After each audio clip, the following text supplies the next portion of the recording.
Hello, good morning students. आशा करती हूँ कि आप सभी विद्यार्थी अपने अपने घरों में स्वस्थ एवं सुरक्षित होंगे और ये भी उम्मीद रखती हूँ कि आप सभी विद्यार्थी ऑनलाइन माध्यम से व्हाट्सएप ग्रुप पर जो भी विषय का डाला जाता है आप उसको देख रहे हैं और अपनी पढ़ाई जारी रखे हैं। जब आप लोग मैसेज डालते हैं तो हमें भी आनंद होता है कि आप लोग पढ़ाई कर रहे हैं और टेक्स्ट बुक्स तो दीज है आपको, है ना, तो उससे आपको काफ़ी मदद मिली है। लेकिन कुछ बच्चे नहीं कर पाते हैं, तो मैं चाहूँगी कि जो बच्चे करते हैं वो नहीं करने वालों के लिए जो आसपास रहते हैं उनका प्रोत्साहन बढ़ाएं, जिससे वे भी अपनी पढ़ाई जारी रख सकें, चाहे ऑफलाइन माध्यम से किताबों के द्वारा करें या फिर व्हाट्सएप ग्रुप के द्वारा करें, जैसे भी उनकी सुविधा है पर पढ़ाई शुरू रखें। तो प्यारे बच्चों, मैं आपको बताना चाहती हूँ कि आज पूरा साल हो गया है। आपको भी मालूम है कि इस कोविड पेंडेमिक सिचुएशन के कारण पूरा साल भर से हमारा पढ़ाई जैसे हर साल हुआ करता था उस तरह नहीं हो पाया है। बीच में 4 जनवरी से स्कूल शुरू हुई थी, फिर 1-1.5 महीना शुरू रही, फिर से लॉकडाउन हो गया। आप जानते हैं क्यों हुआ? क्योंकि फिर से कोरोना की संख्या बढ़ती गई, है ना।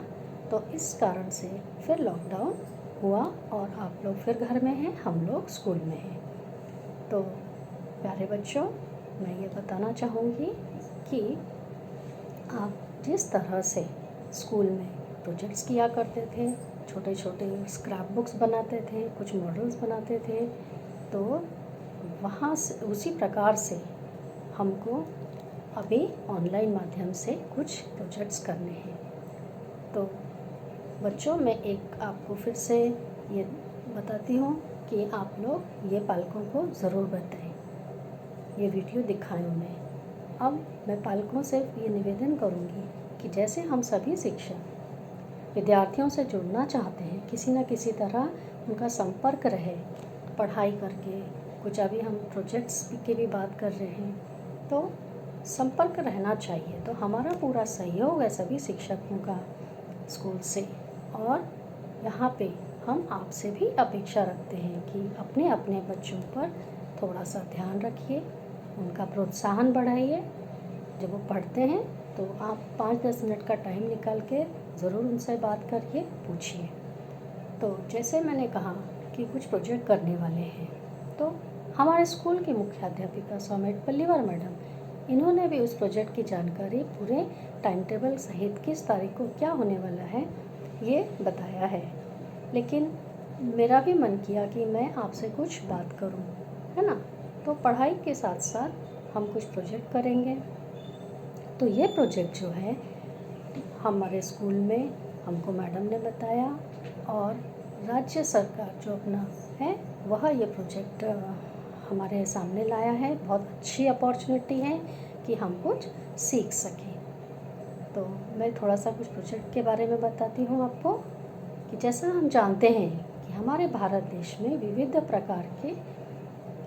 प्रकार की संस्कृतियाँ हैं, अनेक राज्य हैं, है ना। फिर वहाँ पे जैविक विविधता अलग होगी, भौगोलिक परिस्थिति अलग होगी, वहाँ के प्राणी, वनस्पतियाँ, जैसे हम विज्ञान में पढ़े हैं कि जलीय परिसंस्था हर एक राज्य की कैसी है, फिर वायवीय परिसंस्था कैसी है, रेगिस्तान की कैसी है।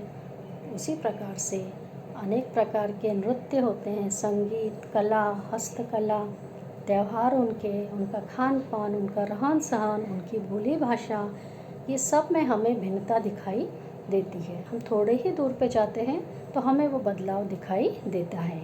तो इस प्रकार से जो है हमको कुछ राज्यों की जानकारी जो है वो ज़रूर मालूम करनी चाहिए। तो हमारे सामने बहुत अच्छी अपॉर्चुनिटी, संधि आई है कि हम लोग इसको ज़रूर कर सकते हैं। तो हमारे महाराष्ट्र राज्य सरकार की ओर से जो है हमारे महाराष्ट्र राज्य को एक उड़ीसा राज्य से जोड़ा गया है, पेयरिंग की गई है।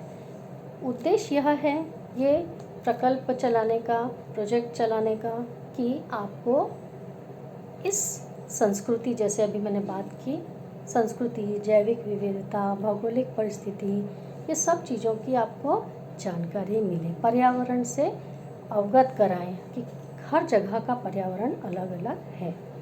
तो इसी माध्यम से हम लोग कुछ जानना चाहेंगे। तो बच्चों, इसके लिए जो है आपको हम ये बता रहे हैं कि इसका टाइम टेबल है। जैसे ये शुरू हुआ है 18 तारीख से, तो 18 तारीख को सबसे पहले इस प्रोजेक्ट के नाम से, तो ये प्रोजेक्ट का नाम बता दूं मैं आपको, एक भारत श्रेष्ठ भारत यह प्रोजेक्ट है। तो इस योजना के अंतर्गत सबसे पहले हमको EBSB यह क्लब की स्थापना करनी है। तो 18 तारीख को ये काम हो चुका है, हमने क्लब की स्थापना की है, आप लोगों से बात की है। इसमें लगभग 60 से 70 विद्यार्थियों का सहभाग है, इसका क्लब तैयार किया गया है, वह भी आपको सब बता दिया गया है। उसके बाद में 19 तारीख को यानी 19 मार्च, तो 18 मार्च को क्लब की